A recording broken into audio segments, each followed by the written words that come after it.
sob a orientação da mulher selvagem, resgatamos o antigo, o intuitivo e o arrebatado. Quando a nossa vida reflete a dela, agimos com coesão. Persistimos ou aprendemos a persistir se ainda não sabemos. Tomamos as medidas necessárias para manifestar nossas ideias no mundo. Recuperamos o foco da atenção quando o perdemos. Ouvimos nossos ritmos pessoais, ficamos mais próximas de amigos e parceiros que estejam em harmonia com ritmos selváticos e integrais. Optamos por relacionamentos que propiciem nossa vida instintiva e criativa. Estendemos a nossa mão para beneficiar os outros. E estamos dispostas a ensinar parceiros receptivos tudo sobre os ritmos selváticos, se necessário. Essa é a frase de abertura do capítulo 12 do livro, que fala sobre raiva, sobre fúria, sobre perdão e do gerenciamento de tudo isso, o gerenciamento da raiva, de como perdoar, de como fazer para ajudar o outro a nos entender. Tá ok? O conto do capítulo 12 é um conto oriental, vem lá do Oriente e chama-se O Urso da Meia-Lua. Vamos falar desse conto que vai falar um pouco de fúria, de raiva, de como gerenciar essa raiva, e depois ela traz outros pequenos contos para falar sobre perdão, né, de como perdoar. Vamos falar desse conto principalmente para vocês se atentarem, que ele fala de como é que nós mulheres, a mulher selvagem, pode agir com parceiros. É importante a gente prestar atenção nisso, com parceiros que estão receptivos a mudanças. Porque ela já deixa isso ali na frase de abertura muito ressaltado, porque senão a gente pode entender esse conto como se fosse uma insistência num parceiro agressivo. E não é isso, ela deixa isso muito claro. Ela fala do como se aproximar de parceiros que estão receptivos, é daqueles que valem a pena investir, tá? Não é de qualquer parceiro que ela está falando. Então vamos lá. O conto começa assim. Tem lá a mulher, tá na sua casa, e ela tem um marido que foi pra guerra, né? Ele era um bom marido e ele foi pra guerra. Quando ele voltou pra guerra, ele voltou cheio de marcas emocionais, ele voltou estranho, ele tratava ela mal, ele ficava do lado de fora da casa, recusando a presença dela, recusando os agrados dela, recusava a comida, ele voltou totalmente agressivo. Aí o que ela fazia? Ela ia lá, oferecer o prato de comida e ele era mais agressivo, não queria, jogava o prato fora. E ela foi se entristecendo porque, poxa, esse não era o marido que ela escolheu para viver. Esse não era a pessoa que saiu para ir para a guerra. Só que ele voltou com as marcas dessa guerra. Ele voltou com traumas dessa guerra e estava replicando ali nela. Aí ela pensou, vou numa curandeira. Foi na curandeira ali do local que ela morava e a curandeira falou assim, acho que eu posso ajudar o seu marido, mas eu só consigo ajudar o seu marido com um ritual, e eu preciso para esse ritual o pelo do urso de meia-lua, que esse urso fica lá no pico daquela montanha mais alta. Se você for lá buscar esse pelo, eu posso fazer o ritual e ajudar o seu marido a voltar ao normal. Aí a mulher pensa um pouquinho e fala, beleza, vou fazer isso, porque ela ama ele, ela quer o marido de volta, né? Então ela vai lá e começa o percurso. É um caminho, é uma trajetória, é um processo que ela vai viver para conseguir esse pelo. Então ela vai caminhando pela floresta, ela vai agradecendo a montanha por permitir que ela percorra esse caminho de forma segura. Ela vai agradecendo as árvores nesse meio tempo, ela conversa com os espíritos da floresta, pedindo proteção, agradecendo, sempre muito grata. E ela tá lá procurando o urso, vai subindo e procurando o urso. E daí ela encontra rastros desse urso por meio da merda, né? Isso é simbólico, por meio do cocô dele. Ela fala, é as pegadas do urso, né? É sinal de que ele andou por aqui. Agradece os sinais, agradece a floresta novamente e continua em busca do urso. Até que um dia ela vai e chega lá em cima e encontra o urso, que é um urso grande, ele é um urso perigoso, né? Ele é selvagem, ele é um urso que tem essa fúria, não é fácil se aproximar dele.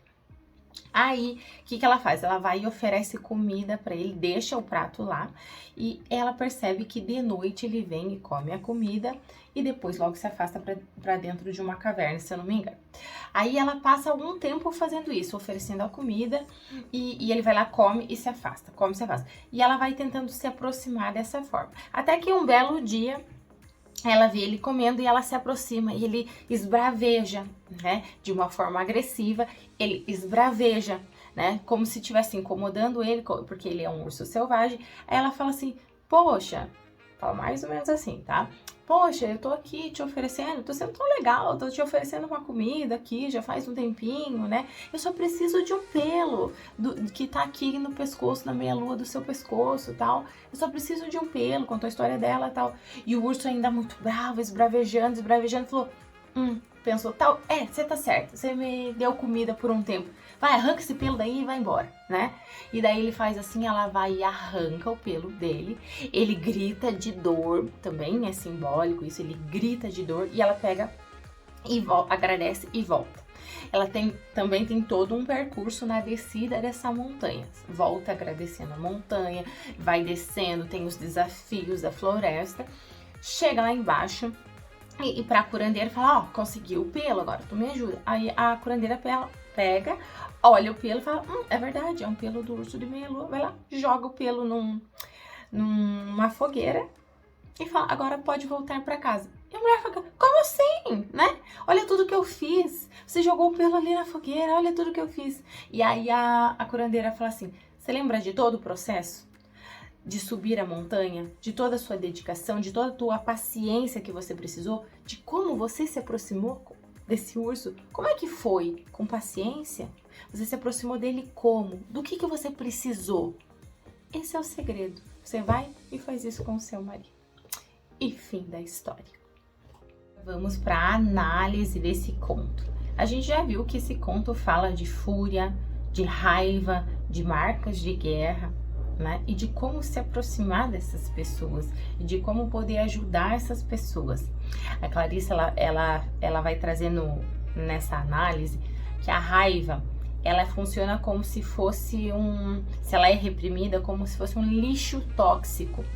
Ou seja, um lixo tóxico não pode ser despejado em qualquer lugar, concorda? Porque ele vai contaminar outras instâncias da sua psique se ele for armazenado de qualquer jeito.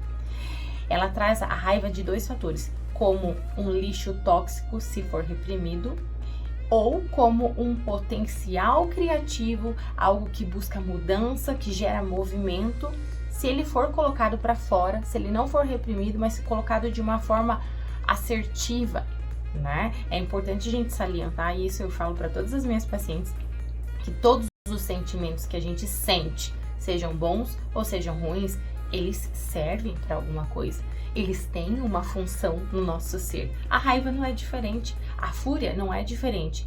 O que uma raiva exige de você quando você sente raiva? Ela exige movimento, ela exige ação, ela exige que você se defenda. Então é importante a gente olhar a raiva nesse sentido, nesses dois sentidos. Nesse que é necessário para nós mulheres, muitas vezes, como potencial criativo. Porque se a gente reprime ele, a gente não usa esse potencial, a gente deixa de se defender, a gente deixa de usar a função do sentimento e a gente guarda como se fosse um lixo tóxico que vai contaminar outras instâncias da nossa psique. Como que acontece quando alguém que volta de marcas, né, de guerras, né, a guerra simbólica eu tô falando, de traumas, alguém que viveu traumas, que não conseguiu ressignificar essa raiva, essa fúria de uma forma assertiva, reprimiu, virou um lixo tóxico que acaba atingindo outras instâncias, não só da psique, como da nossa vida. Aí a Clarissa também traz um ponto que é importante a gente pensar em nós mulheres, o quanto é diferente para nós e para os homens, o quanto a raiva foi nos negada de geração em geração. Podem perceber, é muito mais aceitável um homem sentir raiva, um homem ser mais agressivo, um homem ter posições mais taxativas, mais impositivas, mais defensivas, que usa raiva, que usa fúria. Pro homem tá tudo bem. Para nós mulheres, soa estranho. Mulher não faz isso. Meu Deus, como é que pode? Pode prestar atenção na sua mente. Só que por outro lado, as mulheres que conseguem usar isso são aquelas mulheres de sucesso, empoderadas, que conquistam.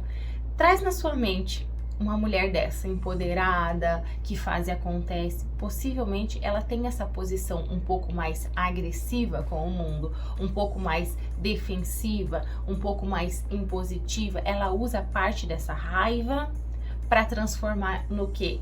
Em potencial criativo, em fazer acontecer, em se defender, em criar, em se aproximar ela de pessoas e situações que valorizem quem ela é e não que a reprimam, e não que peçam para ela guardar essa raiva ou essa fúria para ela. E como nos outros contos ali atrás, a gente vai ter as simbologias desses contos.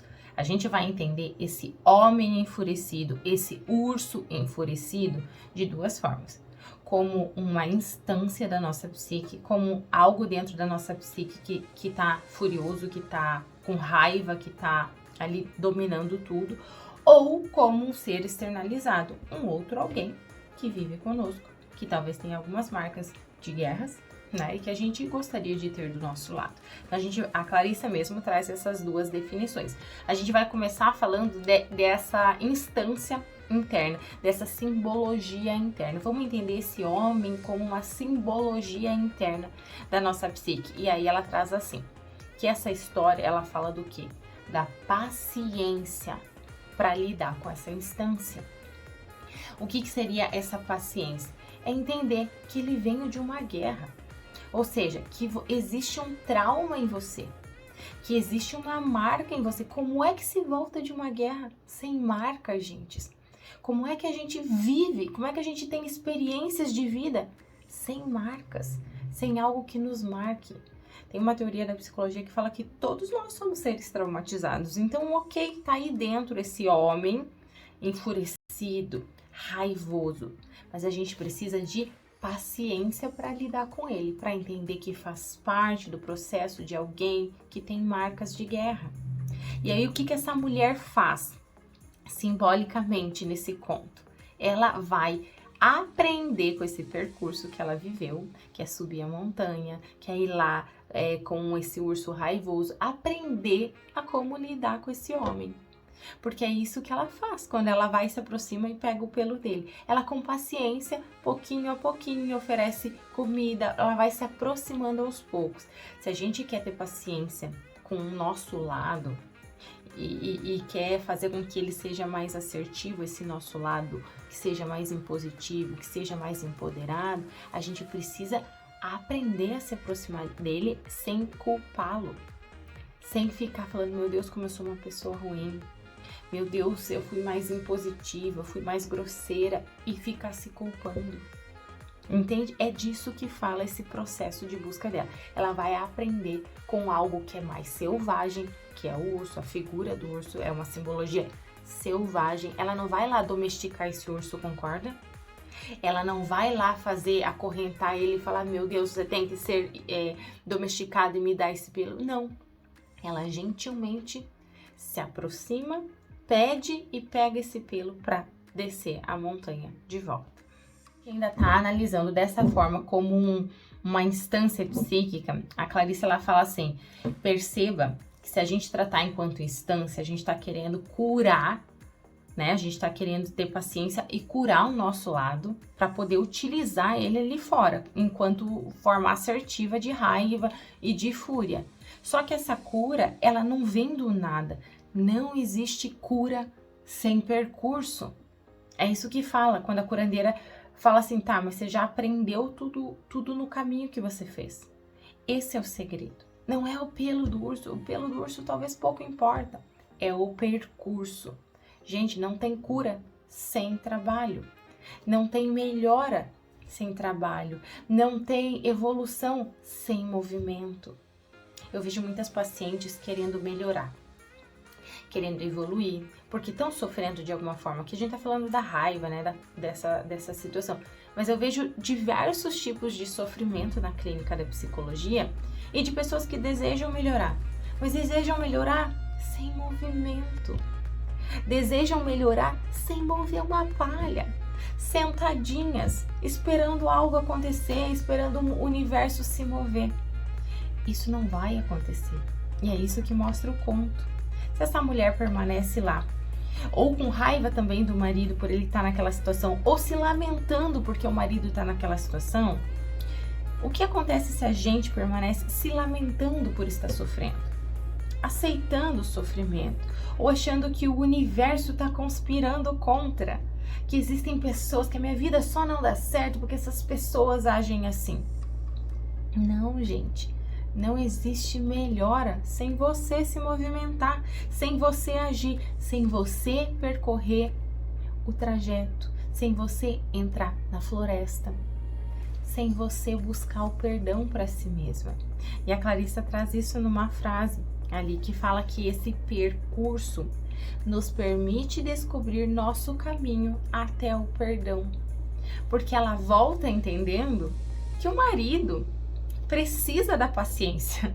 Ela não volta ali, até pelo menos ela chegar à curandeira, talvez sim. Ela volta com a ideia de que tudo vai mudar. Quando a curandeira fala para ela que foi pelo processo dela, que é ela que deve agir da mesma forma com o marido, da mesma forma que ela agiu com paciência com o urso, ela entende que não depende daquela instância, simbolicamente a gente tá falando, não depende daquela instância se modificar, depende dela encontrar um caminho para esse perdão para si mesma. Tem muitas mulheres que não se perdoam, tem muitas mulheres que se olham como algo ruim, como algo negativo, quando são mais impositivas. Ou pior, às vezes não é nem quando é impositiva. Tem mulheres que têm o costume de viver pelos outros. Vocês conhecem pessoas assim, talvez vocês mesmas se reconheçam nessa minha fala. Vivem pelo outro, ou pelo marido, ou pelos filhos, ou pelos netos. Vivem por um outro alguém. E não são felizes. E sofrem, porque deixaram a si mesmo de lado. Aí, em algum momento da vida, a mulher selvagem lá dentro grita e fala, vamos mudar isso daí. E ela passa a ter escolhas por si própria. O que acontece com essa mulher, geralmente? Ela passa a sentir culpa. Ela não se perdoa por ela estar escolhendo por ela, por uma ação por ela. Porque ela está tão acostumada a ceder para os outros, que quando ela escolhe por ela, que quando ela faz valer ela sente culpa. E aí ela não se perdoa se acontece alguma coisa, se alguém muda com ela, se alguém vai lá e fala, mas você não era assim. Quando eu te conheci, você não era assim. E ela não se perdoa. Aqui tá falando que para buscar esse perdão, a gente tem que descobrir esse caminho caminhando pela floresta, que não é um caminho fácil, né? Só que aí vamos pensar no percurso dela. Ela foi agradecendo, ela foi vivendo o caminho. Ela não foi só pensando em chegar lá. Ela foi aprendendo sobre a floresta. Ela foi agradecendo os espíritos, entendendo que ela não está sozinha nessa. A gente pode entender isso para nossa vida. A gente nunca está sozinho. Se a gente se dispõe a caminhar, tem pessoas, espíritos, que vêm nos ajudar. A gente está falando tudo simbolicamente, assim como traz a autora no livro. A gente não caminha sozinho. É isso que fala desse percurso. Desde que a gente esteja atenta aos sinais. O que acontece se a gente entra nessa paranoia que a cultura tem de que a mulher não pode demonstrar raiva, de que a mulher tem que ser dócil, de que a mulher tem que ser meiga? O que acontece? A gente reprime essa raiva, essas marcas de guerra. A gente reprime os nossos traumas. E aí vira o que a Clarissa fala, um lixo tóxico. E ela traz uma frase que eu vou ler para vocês porque para mim soou muito forte. A raiva corrói a nossa confiança de que algo de bom possa ocorrer. Aconteceu algo com a nossa esperança. E por trás da falta de esperança, geralmente, está a raiva. Por trás da raiva, a dor. Por trás da dor, normalmente algum tipo de tortura. Às vezes recente, mas quase sempre muito remota. Se existe raiva, existe dor. Se existe dor, existe marcas de guerra. Pode ser recente, que você viveu, como pode ser algo muito remoto, lá dos tempos da infância, lá dos tempos da adolescência, de algo que te marcou, que você não externalizou, reprimiu, só que essa raiva se mantém aí, raiva de si, raiva do mundo, raiva reprimida, dor. E isso corrói a nossa confiança, gera insegurança. E ela traz uma outra fala que diz assim: existe vida para além de uma raiva irracional. Como vemos na história, basta uma prática consciente para curá-la. E temos condição de conseguir. Na realidade, é só dar um passo de cada vez. O da curandeira, gente, é a mesma da Lo que sabe, né? É a mesma da Baba Yaga, de um outro conto. Ou seja, é aquela mulher que sabe, que tem sabedoria, que tem cura, que tem o poder. Mas não é aquela que te dá de graça a resposta. Não é aquela que fala, não, então tá aqui, faz isso, faz aquilo. Não, ela exige algo de você. A gente tá olhando também para essa curandeira como uma instância da nossa psique. Existe um pedacinho na nossa mente, na nossa psique, que sabe que é essa curandeira. A gente só precisa ir até lá, dar voz para ela e sentir raiva dela, ouvir o que ela tem para dizer. Porque assim como a Baba Yaga ou outras mulheres que tem nos outros contos, que são essa que sabem, que curam, que têm o poder, a gente precisa ouvir e fazer o que ela tá mandando. A mulher não questionou ela, concorda? A mulher foi lá, não, beleza, precisa do pelo? Beleza. E depois, quando voltou e entregou o pelo, a mulher até se sentiu um pouquinho enfurecida com ela jogar o pelo no fogo e queimar. Mas confiou nela quando ela falou, olha, presta atenção em todas as habilidades que você já adquiriu nesse percurso. Esse é o segredo. Isso simboliza a curandeira. Agora vamos olhar para o que simboliza a montanha.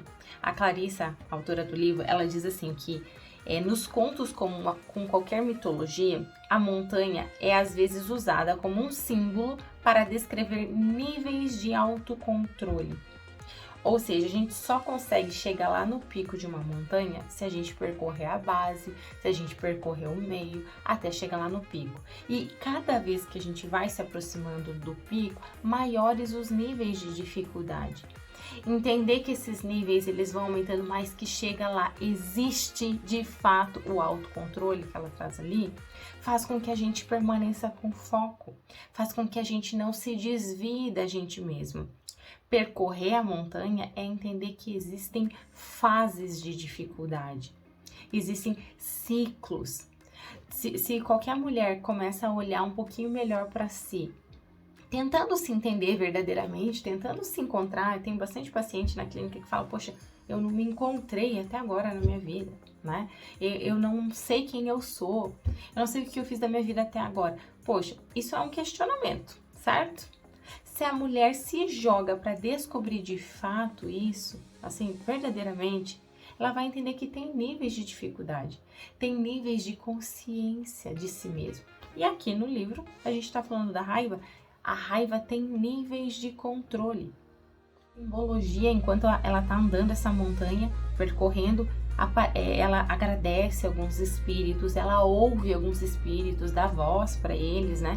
O que significa? Qual que é a simbologia? A Clarissa traz um conceito para isso, que ela chama de são mortos, órfãos da psique. Por isso a simbologia do espírito, né? Ela diz assim, são ideias, pensamentos e palavras criativas na vida da mulher que sofreram de morte prematura e que contribuem profundamente para a sua raiva, pelo menos para ela chegar até esse controle.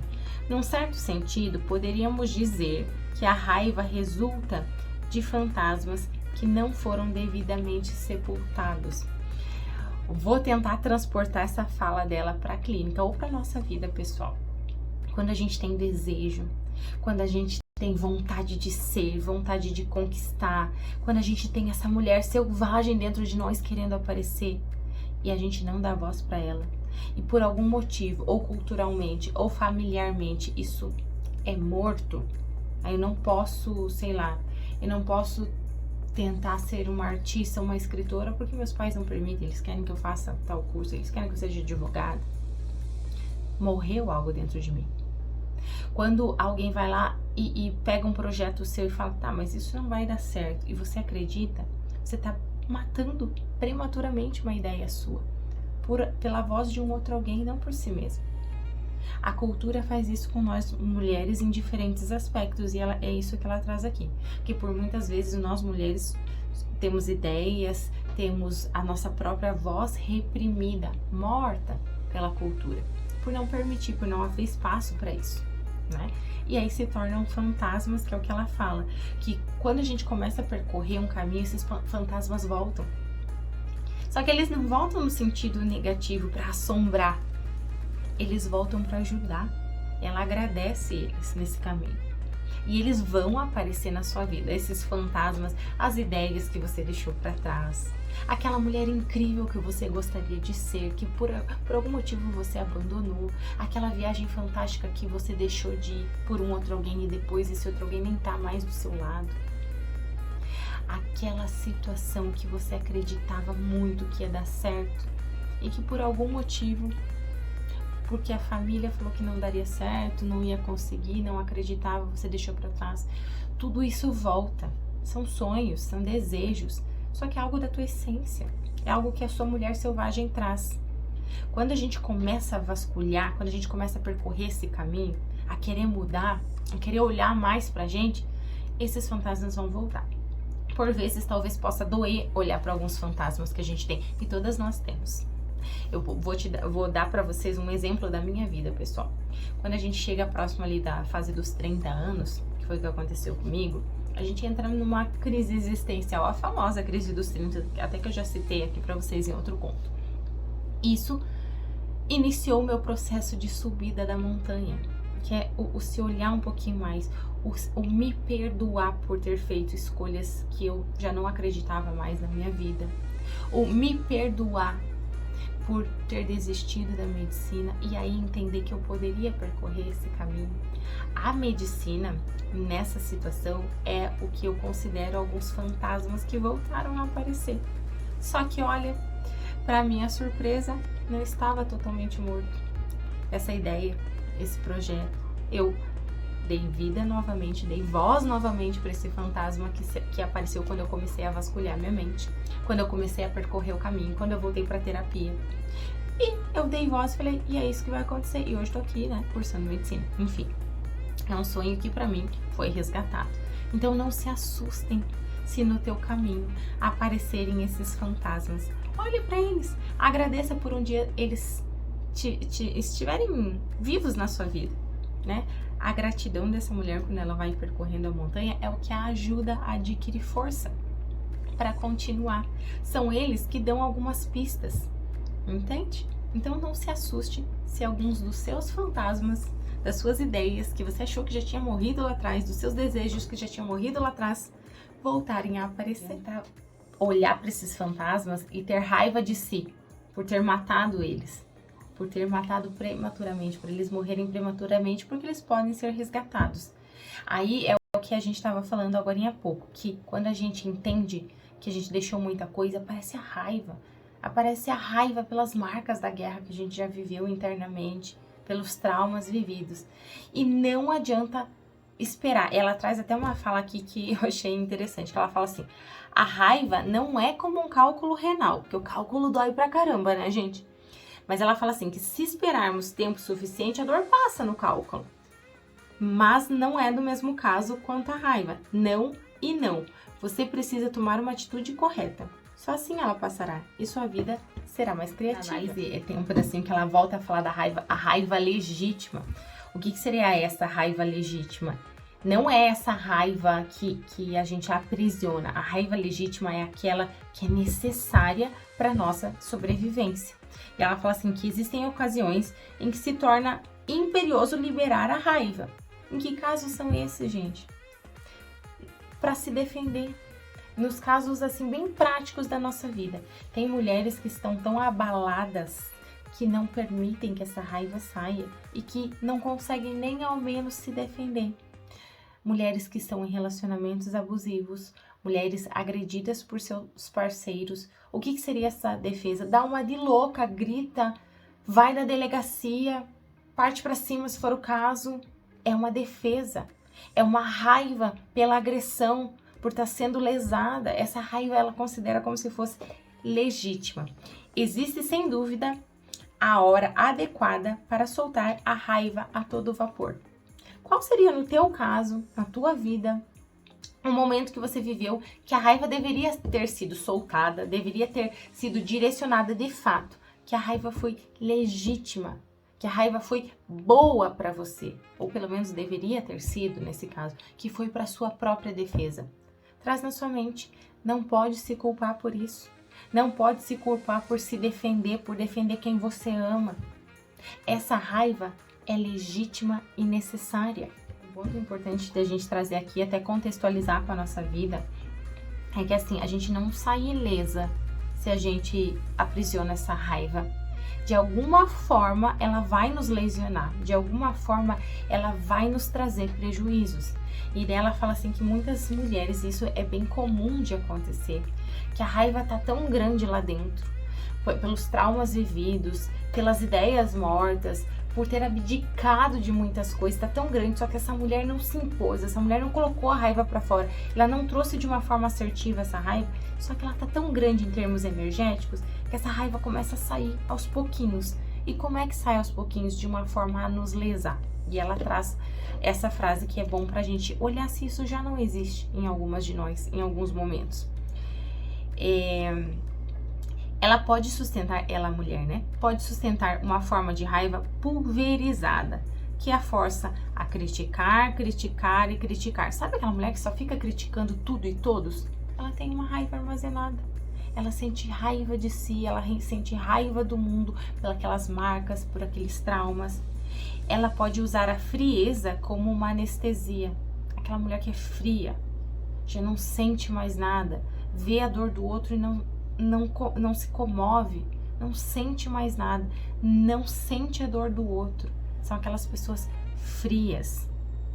Ou ainda, a dizer doces palavras quando no fundo quer punir. Isso é um tipo de raiva também. Ela tá omitindo, ela tá tentando transformar em palavras doces, quando na verdade ela quer punir ou depreciar um outro alguém.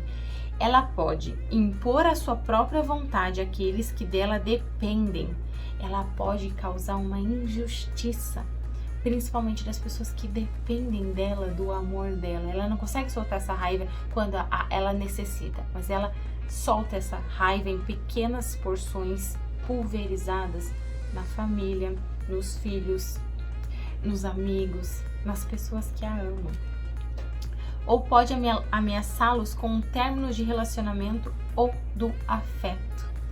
Sabe aquelas relações que estão sempre baseadas em ameaças? A mulher que apreendeu lá dentro de si essa raiva, ela pode tentar punir o outro dessa forma, sempre com ameaças. Então eu vou terminar essa relação. Então daqui a pouco eu não quero mais. Ah, se você não fizer isso pra mim, então nem precisa voltar.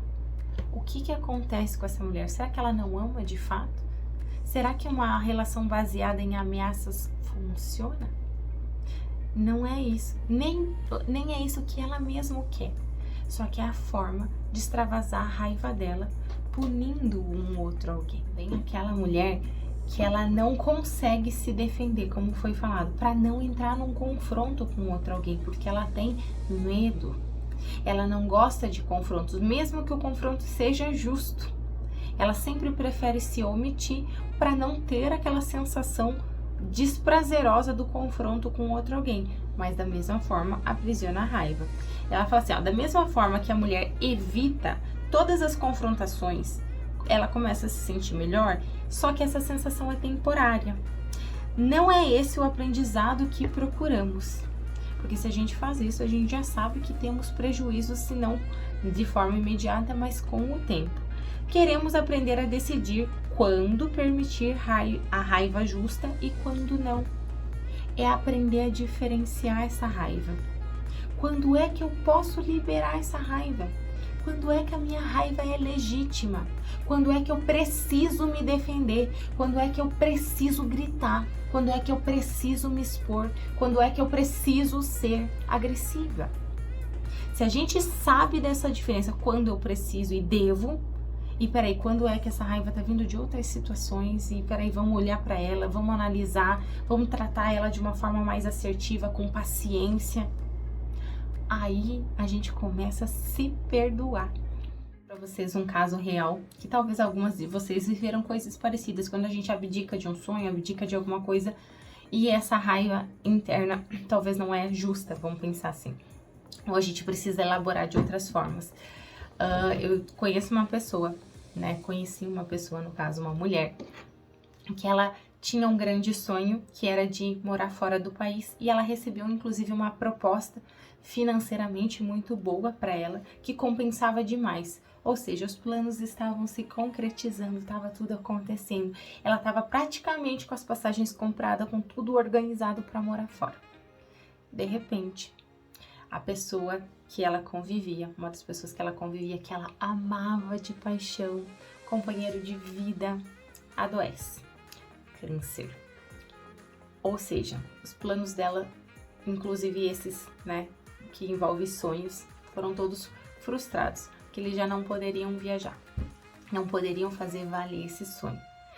Logicamente, como ela amava essa pessoa, ela cancelou os planos para poder cuidar dessa pessoa e permanecer com ela aqui, que teria os cuidados necessários aqui no país.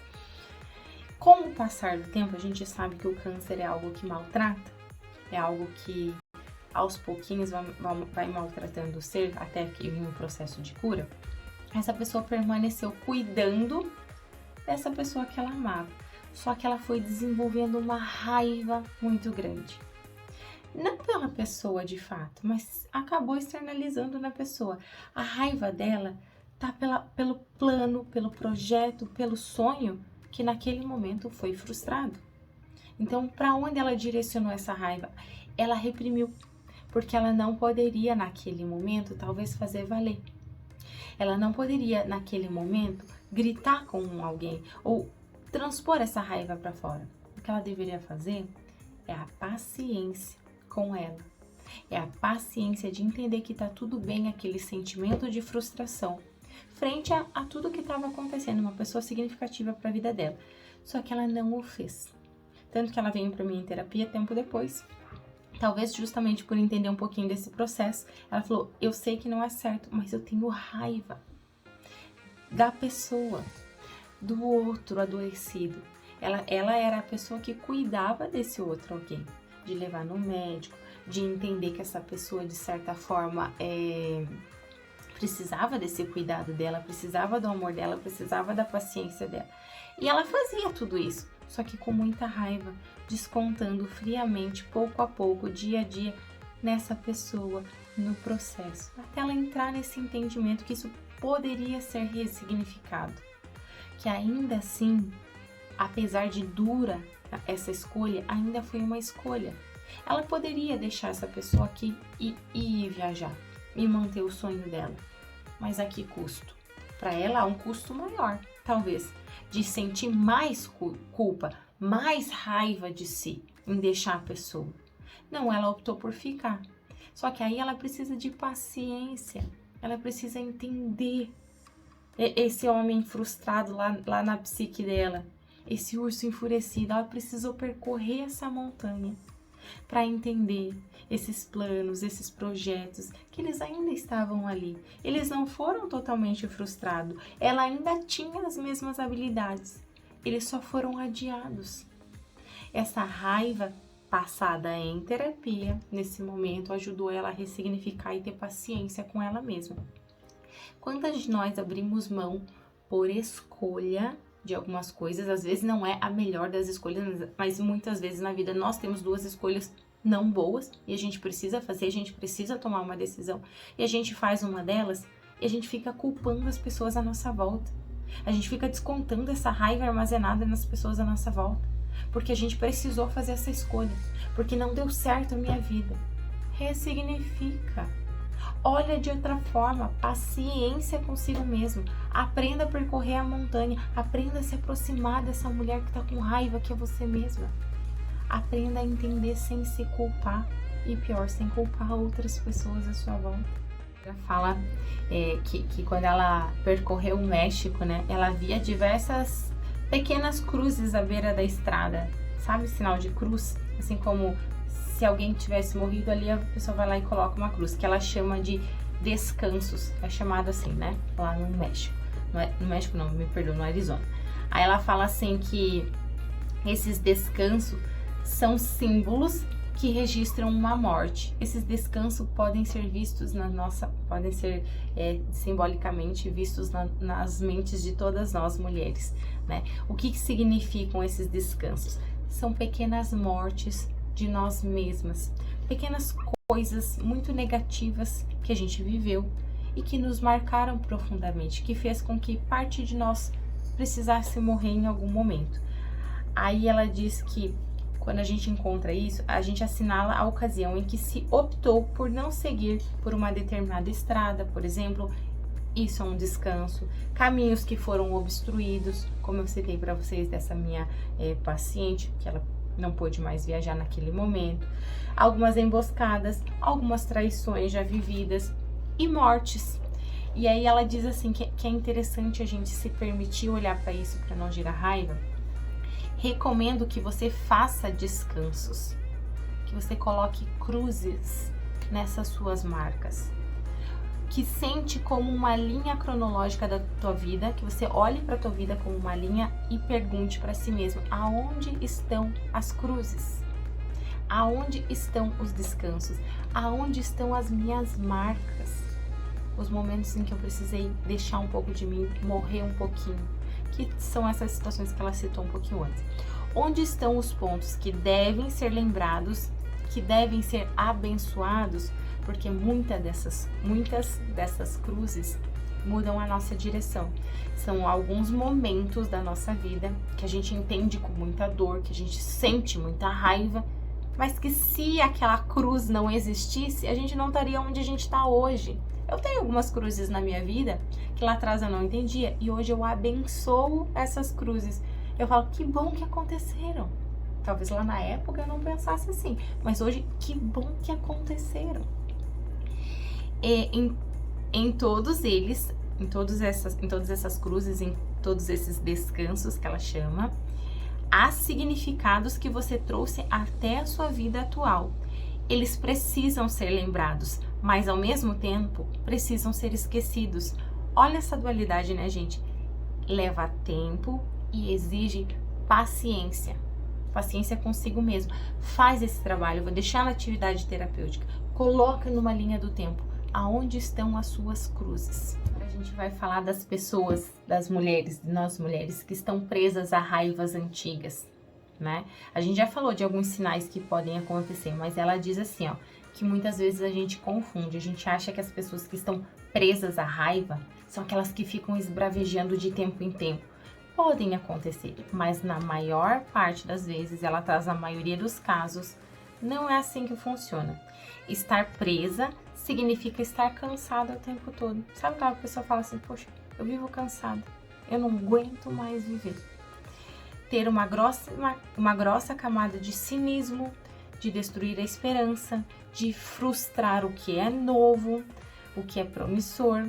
Sabe aquela pessoa que fica sempre se auto-sabotando, sempre se boicotando, sempre cansada das mesmas coisas, reclamando das mesmas coisas, mas frustrando tudo que vem de novo. Qualquer coisa que venha fora desse ciclo, a pessoa deseja, mas quando chega, a pessoa frustra, a pessoa sabota, a pessoa não quer. Significa ter medo de perder antes mesmo de abrir a boca. Significa chegar ao ponto de ebulição por dentro, deixando transparecer ou não. Significa amargos silêncios defensivos. Significa sentir-se desamparada. Já se sentiu assim? Quantas vezes? Só que ela traz ali, existe porém uma saída.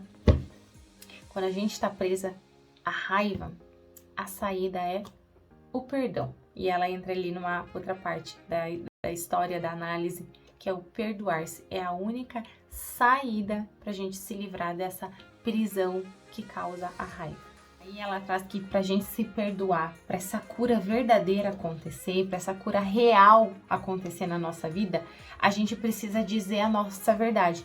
Não só a nossa dor, não só o nosso lamento pelo que aconteceu, pelos traumas. A gente faz em terapia olhar para isso, é dizer a nossa verdade. O mal que foi causado a gente precisa verbalizar.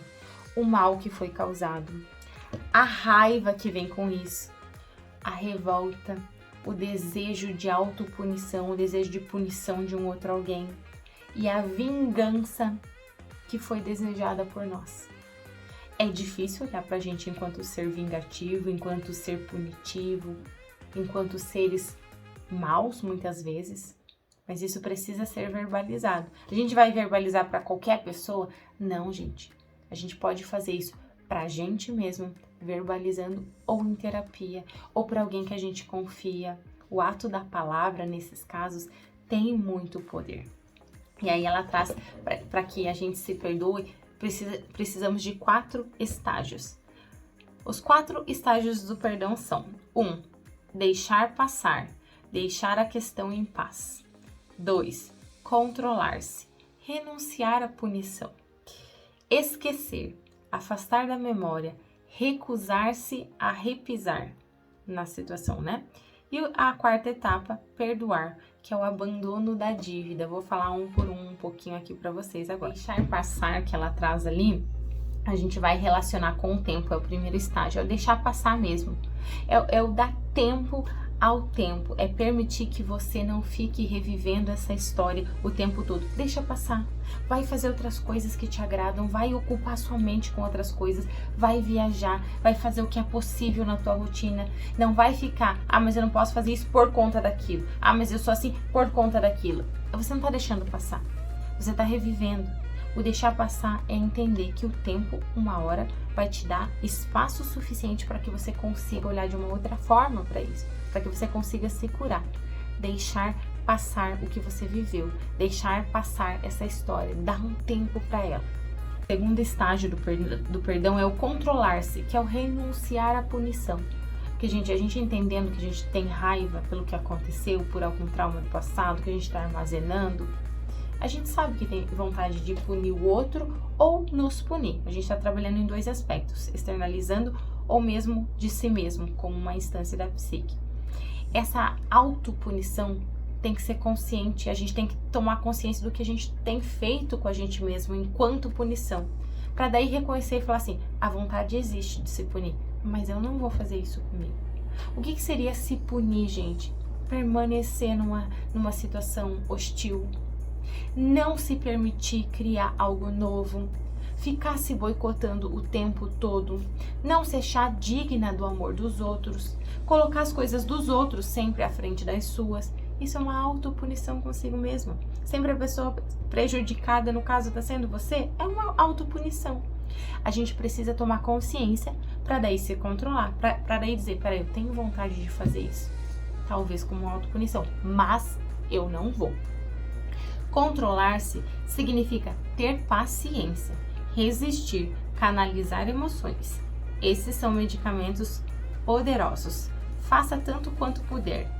Esse é um regime de purificação.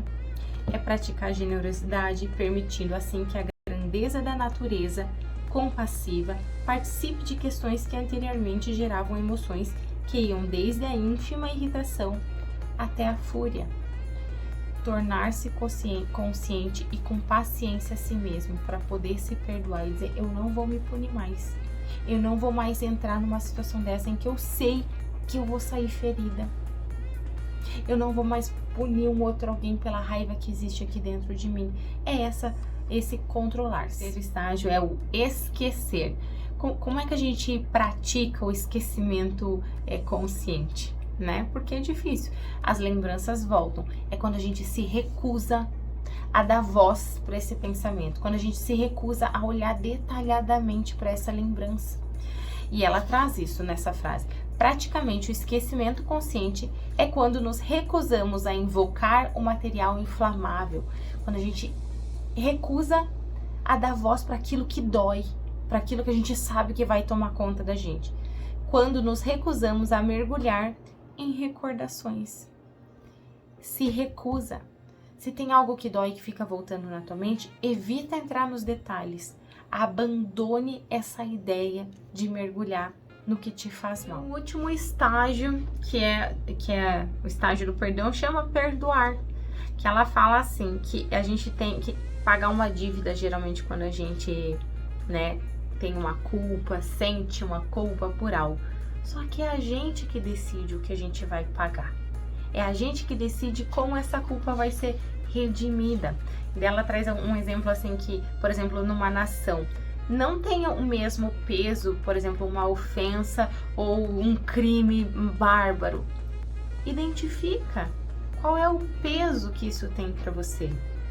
Qual é o tamanho dessa culpa, o tamanho dessa dívida com você mesmo. Coloca você um peso, porque é só você que pode fazer isso. É você quem resolve qual é a dívida que você agora afirma que não precisa mais ser paga. É você que decide o peso que você dá para isso. E ela finaliza ali falando do perdão, que o perdão, ele não é um esquecimento do que aconteceu, pelo contrário, ele é um ato de criação a partir dessa sensação que vivia aí dentro. Você pode escolher entre muitas formas de proceder. Existem muitas possibilidades de você pagar essa dívida ou de você redimir essa dívida de você mesmo. Você pode perdoar por enquanto, perdoar até a próxima vez que isso acontecer, perdoar, mas não dar outra chance. Começa tudo de novo se acontecer outro incidente. Existem várias formas que você consegue colocar como possibilidade de perdão. Você pode dar só mais uma chance, dar mais algumas chances, dar muitas chances, dar chances só se com um condicional, né? Você pode perdoar uma ofensa em parte, pela metade ou totalmente. É você quem decide. Nisso você pode pensar, qual é o tamanho dessa dívida? Como é que essa dívida vai ser paga? Você pode perdoar essa dívida? Você pode redimir? Você pode redimir partes dela? Você pode imaginar um perdão abrangente? É você quem decide. É você quem decide o se perdoar. Isso também funciona para um outro alguém, para um parceiro, para um companheiro, alguém que de certa forma te magoou. Peraí, você vai perdoar até quando? Se você não decide isso dentro de você, aquilo vai ficar doendo. Para você poder oferecer perdão para um outro alguém, seja lá pelo que a pessoa fez, pensa sobre isso. Qual é o peso que isso tem para você? Qual é o tamanho dessa dívida que o outro tem com você? Você consegue perdoar parte disso? Você consegue perdoar tudo disso? Tudo do que foi dito? Tudo do que foi feito? Ou parte disso? Né? Você consegue perdoar até que aconteça uma próxima vez? Ou você consegue perdoar uma única vez? Decida. Toma você rédea dessa dívida, do tamanho desse perdão, do quanto você consegue perdoar. E é a partir disso que a gente também se perdoa. Como a mulher sabe que perdoou, você passa a sentir tristeza a respeito da circunstância, ao invés de raiva, ao invés de fúria. Você passa a sentir pena da pessoa em vez de irritação, se a gente estiver falando do outro. Né? Você passa às vezes até sentir pena de você, talvez. Né? Ao invés de irritação, de raiva de si mesmo. Você passa a não se lembrar de mais nada a dizer a respeito daquilo tudo que você viveu. Você compreende o sofrimento que provocou a ofensa. Você prefere se manter fora daquele meio. Você não espera por nada. Você não quer mais nada.